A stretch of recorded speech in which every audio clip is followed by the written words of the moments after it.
সংক্ষিপ্ত আকারে আপনারা যা শুনেছেন অদ্যবধি, আমি এরই ধারাবাহিকতায় একটি কথা বলে যাচ্ছি, সেটি হচ্ছে ইলম। সংক্ষিপ্ত আকারে কিতাবে ঘাটলে যেটি পাওয়া যায়, ইমাম শাফি রাহিমাহুল্লাহ, ইমামুল মাযহাব ইমাম শাফি রাহিমাহুল্লাহ ইলমের সংজ্ঞায়ন এভাবে করেন, ওয়া নূরুন ইয়াকযিফুহুল্লাহু ফি কলবি মান ইউহিব্বু। ইলম এমন একটি জ্যোতি, এমন একটি বিদ্যুৎ, এমন একটি আলো, যে আলোটা রব্বুল আলামিন, আল্লাহ পাক রব্বুল আলামিন তারই অন্তরে দেন, যে অন্তরটা রব্বুল আলামিন পছন্দ করেন। আল্লামা ইবনে আব্দুল বার চতুর্থ শতাব্দীর একজন বড় আলেম, মুহাদ্দিস, ফকিহ, তার লিপিবদ্ধকৃত একটি কিতাব জামিউল ইলমি ওয়া ফাদলি বায়ানি, ওই কিতাবের মধ্যে তিনি লিখেন, ইমাম শাফি রাহিমাহুল্লাহ বলেছেন, লাইসা লি আহাদিন আইয়াকুলা ফিহি হালালুন ওয়ালা হারামুন ইল্লা মিন খাশিয়াতিল্লাহ। কোন ব্যক্তি যে কোনো বিষয়ে এটা হালাল বা এটা হারাম, এটা বৈধ এটা অবৈধ, এটা করা যাবে এটা করা যাবে না, এরকম কেউ কোনো হুকুম আরোপ করতে পারবে না তবে আল্লাহর ভয় ছাড়া। আল্লামা ইবনে আব্দুল বার রাহিমাহুল্লাহ মুআত্তার একটি কিতাব লিখেছেন, কিতাবটার নাম হচ্ছে তাজরিদুল মাসানিদ লিমা ফিল মুআত্তা মিনাল মাআনি ওয়াল মাসানিদ, 8 ভলিউমে। সেখানে তিনি লিখেছেন, ইয়ারফাউল্লাহুল্লাযিনা আমানু মিনকুম ওয়াল্লাযিনা উতুল ইলমা দারাজাত। এই আয়াত এবং একটি হাদিস যেটি মুসনাদে আহমদের মধ্যে আছে, সেটি হচ্ছে, ইন্নাল মালাইকাতা লা তাদাউ আজনিহাতাহা রিদান লিতালিবিল ইলম। মুসনাদে আহমদের মধ্যে এই হাদিসখানা আছে, তিনি ওইটা নকল করে নিয়ে আসে বলেন, এখানে ইমাম শাফি রাহিমাহুল্লাহ খাশিয়াতুল্লাহ দ্বারা উদ্দেশ্য নিয়েছেন আল্লাহর তাজাল্লি, নূরুল্লাহ। আল্লাহর নূর যে সমস্ত ব্যক্তিদের অন্তরে রব্বুল আলামিন দিয়ে থাকেন, তারাই খুদা প্রদত্ত ইলম অন্বেষণে সফল হয় এবং এর পিছনে লেগে থাকে। এই মার্কাজ ছোটদের হাফিজিয়া মাদ্রাসার পিছনে আল্লাহ পাক রব্বুল আলামিনের নিশ্চয় খুদা প্রদত্ত যৌথি জ্ঞান রয়েছে বিদায় আজকে এই মাদ্রাসা ঐতিহ্যবাহী একটি প্রতিষ্ঠান হয়ে রূপান্তরিত হয়েছে, আলহামদুলিল্লাহ। এবং এই প্রতিষ্ঠানের পিছনে কিছু মাকবুল উলামায়ে কেরাম, আসাতিজায়ে আযম, এই এলাকার গুণীজন মাকবুল কিছু মানুষ এই প্রতিষ্ঠানের পিছনে, এই প্রতিষ্ঠানের হাল ধরে আছেন, যাদের ব্যাপারে ইলমের সংজ্ঞা সংজ্ঞায়িত করা যায়। তবে একটা কথা এখানে বিশেষভাবে লক্ষণীয়, সেটি হচ্ছে কিতাবাদি ঘাটলে পাওয়া যায় ইলম দুই ভাগে বিভক্ত, একটা হচ্ছে উপকারী জ্ঞান, আরেকটা হচ্ছে অনুপকারী জ্ঞান। উপকারী জ্ঞান সম্বন্ধে সংক্ষেপে আল্লাহ পাক রব্বুল আলামিন পরিচয় দিয়েছেন। উপকারী জ্ঞান সেটা যেটা আল্লাহ তাআলা রাসূল সাল্লাল্লাহু আলাইহি ওয়াসাল্লামকে বেশি চাওয়ার, ইজদিয়াদ, অতিরিক্ত চাওয়ার শিক্ষা দিয়েছেন। সেটা আল্লাহর ভাষায় হচ্ছে কুল রব্বি জিদনি ইলমা। হে নবী, আপনি আল্লাহর কাছে, আমার কাছে আপনি কামনা করেন আমার ইলম বাড়িয়ে দেন।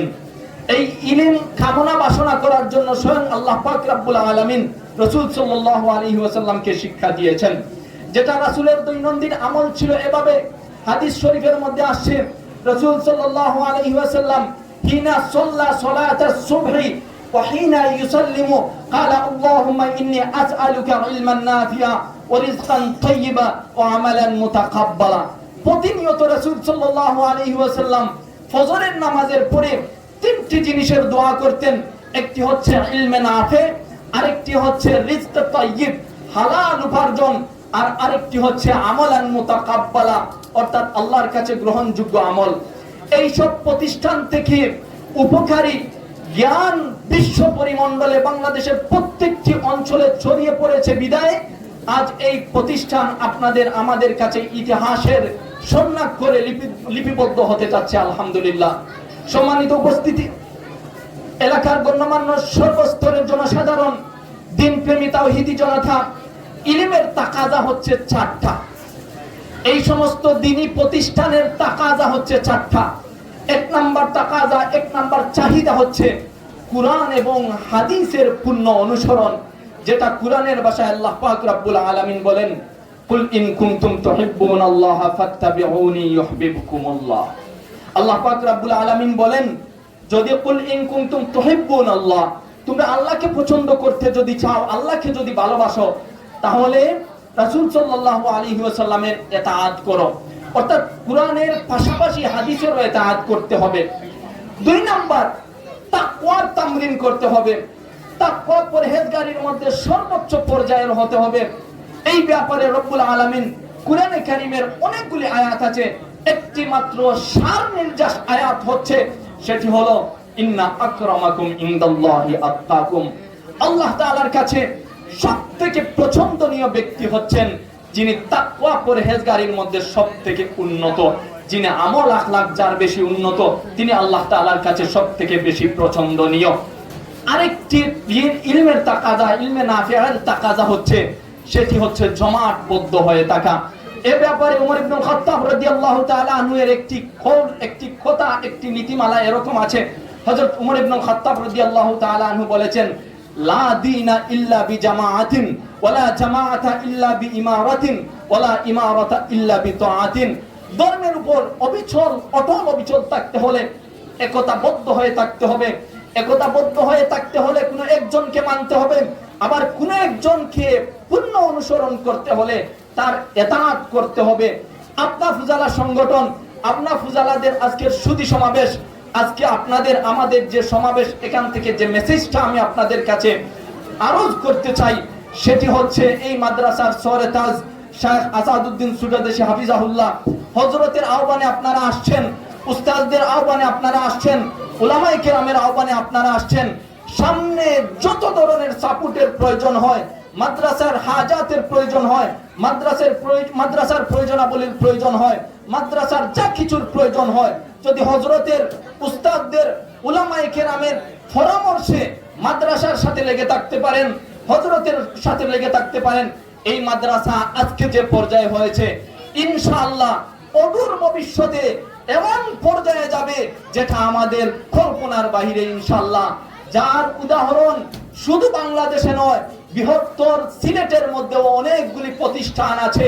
আপনারা কল্পনা করতে পারবেন না আজ থেকে 5 বছর আগে, 10 বছর আগে কোন স্তরের ছিল, কিন্তু আল্লাহ পাক রব্বুল আলামিন এই প্রতিষ্ঠানগুলিকে আজ আকাশচুম্বী সুনাম সুখ্যাতির সমপর্যায়ে নিয়ে গিয়েছেন।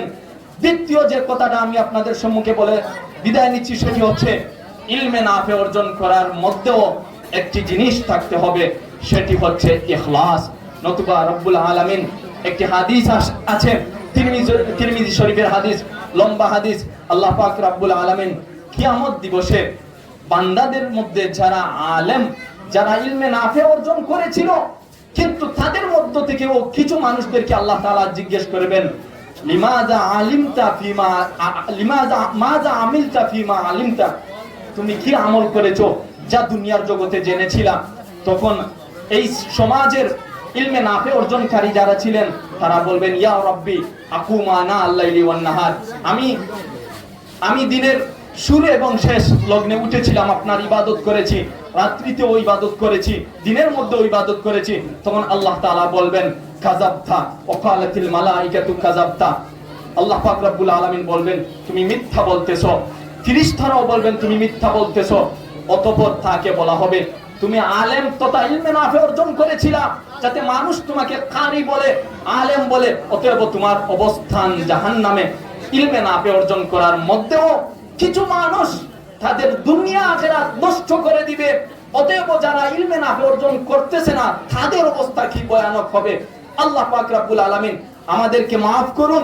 পাশাপাশি যারা ইলমে নাফে আলেম উলামা, এদের ব্যাপারে সুসংবাদ হচ্ছে কুরআনে কারীমের আয়াত। আল্লাহ তাআলা বলেন, ইয়ারফাউল্লাহুল লাযিনা আমানু মিনকুম ওয়াল্লাযিনা উতুল ইলমা দারাজাত। আল্লাহ তাআলা আলেম উলামা যারা এই সমস্ত মাদ্রাসা থেকে কুরআনের জ্ঞান অর্জন করেছে, হাদিসের জ্ঞান অর্জন করেছে, তাদের মর্যাদা স্বয়ং আল্লাহ পাক রব্বুল আলামিন দুনিয়া এবং আখিরাতে বুলন্দ করে দিয়েছেন। আরেকটি আয়াতের মধ্যে আল্লাহ তাআলা এই সমস্ত উলামায়ে কেরামের ফারিজা কাজ সম্বন্ধে তারা সফল হওয়ার কারণেই আল্লাহ পাক রব্বুল আলামিন এদের ব্যাপারে বলেছেন, ফাসআলু আহলা যিকরি ইন কুনতুম লা তা'লামুন, তোমরা যদি না জানো কুরআন এবং হাদিসের কোন মাসআলা মাসাইল, তাহলে যারা আলেম হয়ে সফলতা অর্জন করেছে তাদের কাছ থেকে জেনে নাও, এরপরে তোমরা আমল করো। অতএব আমরা আশা রাখতে পারি ছোটদের হাফিজিয়া মাদ্রাসার মাধ্যমে যে সমস্ত উলামা হুফাজ এই মাদ্রাসা থেকে কামিয়াবি হয়ে সফল হয়ে বাংলাদেশের আনাচে কানাচে ছড়িয়ে পড়েছেন, তাদের মাধ্যমে শুধু তারা নাজাত প্রাপ্ত হবে এরকম না, বরং এই এলাকার সবাইকে নিয়ে জান্নাতের দ্বার প্রান্তে তারা এগিয়ে যাবেন, সবাই সফল হবেন।